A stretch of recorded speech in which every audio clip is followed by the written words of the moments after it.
आपको क्या लगता है भारत का अगला अंबानी या अडानी कहां से आएगा? मुंबई, दिल्ली, बैंगलोर जैसे शहरों से?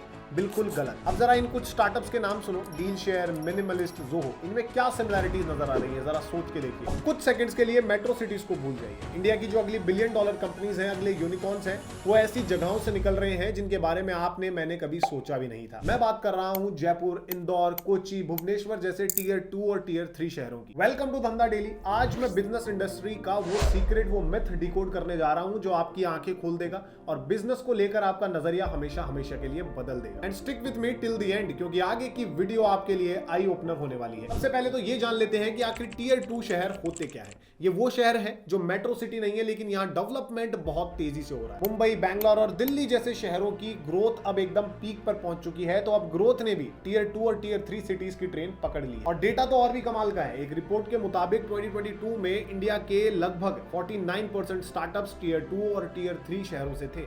अब ये कोई छोटी मोटी बात नहीं है, ये एक रेवोल्यूशन है। अब रिसर्च के बाद 4 ऐसे सॉलिड रीजन मिले हैं जो ये प्रूव करते हैं कि भैया नेक्स्ट यूनिकॉर्न्स इन्हीं शहरों में क्यों बन रहे हैं। तो पहला रीजन है the money ball advantage. Business का पहला रूल है कॉस्ट बचाओ, प्रॉफिट बढ़ाओ। और इस चीज को अप्लाई करने के लिए टीयर 2 सिटीज जो है वो एकदम बेस्ट स्पॉट है। इन शहरों में ऑपरेशनल कॉस्ट यानी कि बिजनेस को चलाने का जो खर्चा है वो टीयर 1 सिटीज के मुकाबले 30 से 40% तक कम है। सोचो, बैंगलोर में एक फैंसी ऑफिस का जितना सालाना रेंट है, उतने में आप जयपुर में पूरी टीम के साथ आराम से बिजनेस चला सकते हो। सैलरी, मार्केटिंग, डेली एक्सपेंसेस सब कुछ यहाँ सस्ता है। अब इससे फायदा ये होता है कि नए स्टार्टअप्स को, नए बिजनेसेस को बिना पैसा बर्न किए मार्केट में ज्यादा दिन तक सर्वाइव करने का, ज्यादा दिन तक टिकने का एक अच्छा रनवे मिलता है। इसका परफेक्ट एग्जांपल है जयपुर से शुरू हुआ स्किन केयर ब्रांड मिनिमलिस्ट। इन्होंने लोकल सप्लायर और कम खर्चे में इतना सॉलिड बिजनेस बनाया कि आज पूरा भारत इनके प्रोडक्ट्स का, इनके बिजनेस का दीवाना है और हिंदुस्तान यूनिलीवर ने इनको अक्वायर भी कर लिया। That's the power of being lean and smart. अब आप सोच रहे होंगे कि सिर्फ बिजनेस में खर्चा कम हो जाने से क्या कोई अंबानी बन जाता है?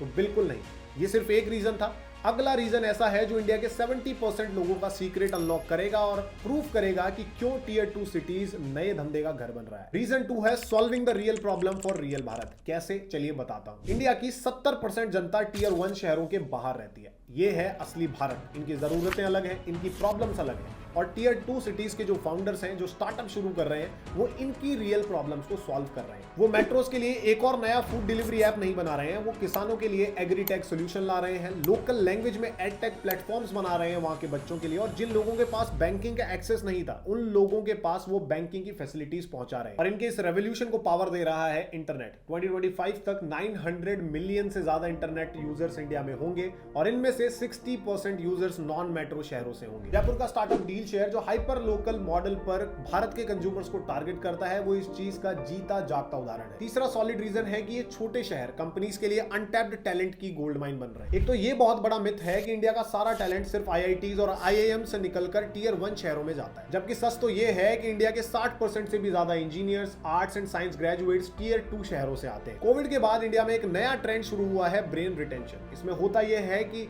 बाहर के शहरों में, टीयर 1 शहरों में काम करने वाले प्रोफेशनल्स, वर्किंग पर्संस अब अपने होम टाउन्स में वापस आ रहे हैं और यहीं से काम करना पसंद कर रहे हैं। अब इसका सीधा फायदा होता है टीयर 2 सिटीज में शुरू होने वाले स्टार्टअप्स को। इनको मिलती है एक स्किल्ड लॉयल टीम जिसका एट्रिशन रेट भी काफी कम है। इसका सबसे बड़ा एग्जांपल है जोहो, एक ग्लोबल सास कंपनी जिनका नेटवर्थ बिलियंस में है, लेकिन इनका हेडक्वार्टर्स कहां है? तमिलनाडु के एक छोटे से शहर तेंकासी में। जोहो ने यह प्रूव कर दिया है कि एक बड़ी कंपनी बनाने के लिए आपको दिल्ली, बैंगलोर जैसे शहरों में होना जरूरी नहीं है। आप अपने होम टाउन से भी भैया पूरा एम्पायर खड़ा कर सकते हैं। अब आपने ये तो देख लिया कि कैसे कम खर्चे में और सही टैलेंट से इन शहरों में धंधा, स्टार्टअप्स बढ़ रहे हैं, लेकिन एक और क्रूशियल पॉइंट है जिसके बिना ये रेवोल्यूशन होना पॉसिबल नहीं था। अब अगर आप सच में बिजनेस शुरू करना चाहते हैं तो ये अगला पॉइंट आपके लिए बहुत ज्यादा जरूरी है। तो क्या आप तैयार हैं अगले पॉइंट के लिए? तो चलो बताता हूं। फोर्थ और सबसे क्रूशियल रीजन ये है कि इन छोटे शहरों में भी अब स्टार्टअप्स के लिए बढ़िया इकोसिस्टम बन चुका है। पहले की बात कुछ और थी, इन शहरों में उतनी अपॉर्चुनिटीज नहीं थी, फाउंडर्स को अकेले काफी स्ट्रगल करना पड़ता था। लेकिन अब भैया हवा बदल चुकी है। ये शहर भी इकोसिस्टम सपोर्ट के साथ खड़े हैं नए स्टार्टअप्स के लिए। सरकार की स्टार्टअप इंडिया स्कीम ने भी इन छोटे शहरों में एंटरप्रेन्योरशिप को एक बड़ा पुश दिया है। राजस्थान का आई स्टार्ट प्रोग्राम हो या केरला स्टार्टअप मिशन हो, स्टेट गवर्नमेंट भी अब लोकल आइडियाज को पूरा सपोर्ट दे रही है। और सबसे इंपॉर्टेंट चीज है इन्वेस्टर्स। पहले जहां पर वीसी सिर्फ मेट्रो सिटीज में फंडिंग दिया करते थे, लेकिन अब हवा बदल चुकी है। डेटा के हिसाब से 44% इन्वेस्टर्स अब एक्टिवली टीयर 2 सिटीज में फंडिंग दे रहे हैं। 2022 में इन शहरों के स्टार्टअप्स ने टोटल फंडिंग का 13% रेज किया था। इंडिया क्वेश्चन जैसे बड़े वेंचर कैपिटल फंड्स भी अब इन रियल भारत में बने स्टार्टअप्स पर फोकस कर रहे हैं। अब हमने सॉलिड रीजंस के साथ ये जाना कि क्यों नेक्स्ट बिग थिंग, नए यूनिकॉर्न्स, नई बड़ी कंपनीज इन टियर 2 एंड टियर 3 सिटीज से आ रही है। लेकिन रीजंस के साथ साथ अब एक रियलिटी चेक पर भी आ जाते हैं। अब क्या इन शहरों में सब कुछ परफेक्ट है? अब मैंने जो रीजंस दिए उनसे लगता तो यही है, लेकिन ऐसा नहीं है। आज भी इन छोटे शहरों में इन्वेस्टर्स तक पहुंचना काफी मुश्किल है। एक्सपीरियंस्ड मेंटर्स की कमी है और कुछ जगहों पर तो इंफ्रास्ट्रक्चर यानी कि हाई स्पीड इंटरनेट में भी इश्यूज एग्जिस्ट करते हैं। लेकिन ये चीजें भी तेजी से बदल रही है और आने वाले कुछ ही सालों में ये सारे ऑब्स्टिकल्स भी खत्म हो जाएंगे। तो पिक्चर एकदम क्लियर है, एकदम कम खर्चा और एकदम नई फ्रेश अनटैप्ड मार्केट, नए टैलेंट की अवेलेबिलिटी और अब तो गवर्नमेंट और इन्वेस्टर्स के सपोर्ट से छोटे शहरों में एंटरप्रेन्योरशिप को बढ़िया पुश मिल रहा है और नेक्स्ट यूनिकॉर्न्स भैया यहीं से निकल रहे हैं। अब ये कोई ट्रेंड नहीं है, ये एक सेसमिक शिफ्ट है। अटाई बैंगलोर की रिपोर्ट ये प्रिडिक्ट करती है कि 2035 तक 50% से ज्यादा स्टार्टअप